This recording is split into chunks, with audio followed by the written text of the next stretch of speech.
നമസ്കാരം.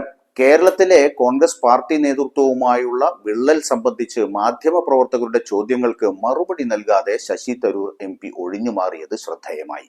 കേരളത്തിലെ ഇടതുപക്ഷ സർക്കാരിനെയും പ്രധാനമന്ത്രി നരേന്ദ്രമോദിയുടെ അമേരിക്കൻ സന്ദർശനത്തിനെയും പ്രശംസിച്ചതിനെ തുടർന്ന് പാർട്ടി നേതാക്കൾക്കിടയിൽ നിന്നും ഉയർന്നുവരുന്ന വിമർശനത്തെക്കുറിച്ച് മാധ്യമപ്രവർത്തകർ ചോദിച്ചപ്പോൾ ദുബായിൽ നടക്കുന്ന India Pak ICC champions trophy മത്സരം പോയി കാണൂ എന്നായിരുന്നു ചിരിച്ചുകൊണ്ടുള്ള ശശി തരൂരിന്റെ പ്രതികരണം.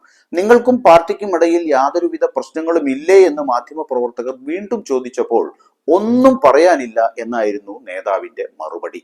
കേരളത്തിലെ CPM സർക്കാരിന്റെ വികസന നയങ്ങളെയും പ്രധാനമന്ത്രി മോദി US പ്രസിഡന്റ് ഡൊണാൾഡ് ട്രംപുമായി നടത്തിയ കൂടിക്കാഴ്ചയെയും പ്രശംസിച്ചതു മുതൽ നിരവധി കോൺഗ്രസ് നേതാക്കളിൽ നിന്നും രൂക്ഷമായ വിമർശനങ്ങളാണ് തരൂർ നേരിട്ടുകൊണ്ടിരുന്നത്.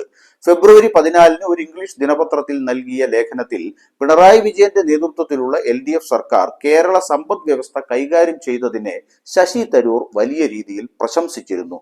തരൂരിന്റെ പ്രസ്താവന ഇടതു നേതാക്കൾ സ്വാഗതം ചെയ്തപ്പോൾ സ്വന്തം പാർട്ടിയിൽ നിന്ന് വലിയ വിമർശനങ്ങൾക്കിടയാക്കി. വിമർശനം ശക്തമായപ്പോൾ ചെറിയ മയപ്പെടുത്തൽ വരുത്തിയെങ്കിലും തന്റെ നിലപാടിൽ നിന്നും ഇതുവരെ അദ്ദേഹം പിറകോട്ടു പോകാൻ തയ്യാറായിട്ടില്ല.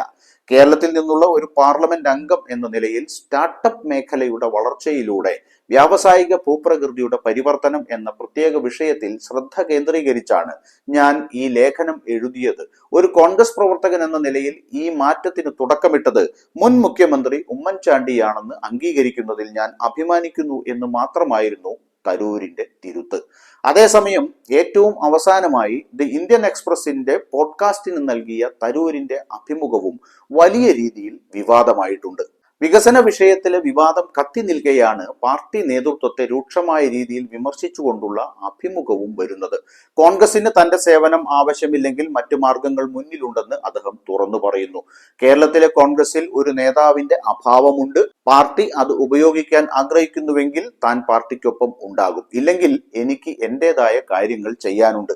നന്നായി പ്രവർത്തിച്ചില്ലെങ്കിൽ കോൺഗ്രസ് മൂന്നാം തവണയും കേരളത്തിൽ പ്രതിപക്ഷത്തിരിക്കേണ്ടി വരും എന്നാണ് ശശി തരൂർ അഭിമുഖത്തിൽ പറഞ്ഞത്. 2014 ലോക്സഭാ തെരഞ്ഞെടുപ്പിലെ അപ്രതീക്ഷിത മുന്നേറ്റത്തിന് ശേഷം തുടർച്ചയായി വിവിധ സംസ്ഥാനങ്ങളിലെ അസംബ്ലി തെരഞ്ഞെടുപ്പുകളിൽ കോൺഗ്രസ് തിരിച്ചടി നേരിടുന്ന സാഹചര്യത്തിൽ പാർട്ടി തങ്ങളുടെ വോട്ടർ അടിത്തറയ്ക്ക് പുറത്തുള്ള ആളുകളെ കൂടുതലായി ആകർഷിക്കേണ്ടതുണ്ടെന്ന് തരൂർ പറഞ്ഞു.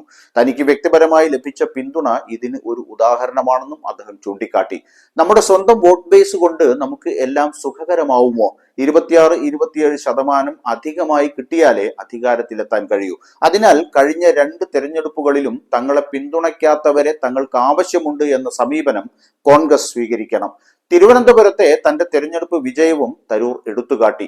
തരൂരിന്റെ സമീപകാല ചെയ്തികൾ സംസ്ഥാന രാഷ്ട്രീയത്തിൽ കൂടുതൽ ശ്രദ്ധ പതിപ്പിക്കുന്നതിന്റെ ഭാഗമായ ഇടപെടലാണ് എന്നാണ് രാഷ്ട്രീയ വൃത്തങ്ങൾ കണക്കുകൂട്ടുന്നത്.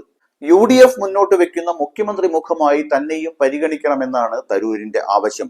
സമീപകാല സർവേകളിൽ കോൺഗ്രസ് നേതാക്കളിൽ മുഖ്യമന്ത്രിയാകാൻ ഏറെ സാധ്യത കൽപ്പിക്കപ്പെടുന്ന നേതാവാണ് ശശി തരൂർ.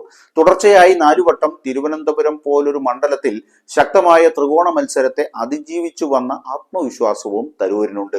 കക്ഷി രാഷ്ട്രീയത്തിനതീതമായി യുവാക്കളിൽ തനിക്കുള്ള സ്വാധീനം പാർട്ടിക്ക് ഗുണകരമാകുമെന്നാണ് തരൂരിന്റെ കണക്കുകൂട്ടൽ. എന്തായാലും അടച്ചിട്ട മുറിയിൽ രാഹുലും തരൂരും നടത്തിയ സംഭാഷണത്തിൽ ഉരുത്തിരിഞ്ഞതെന്തെന്ന് ഇരുകൂട്ടരും പുറത്തുവിട്ടിട്ടില്ല.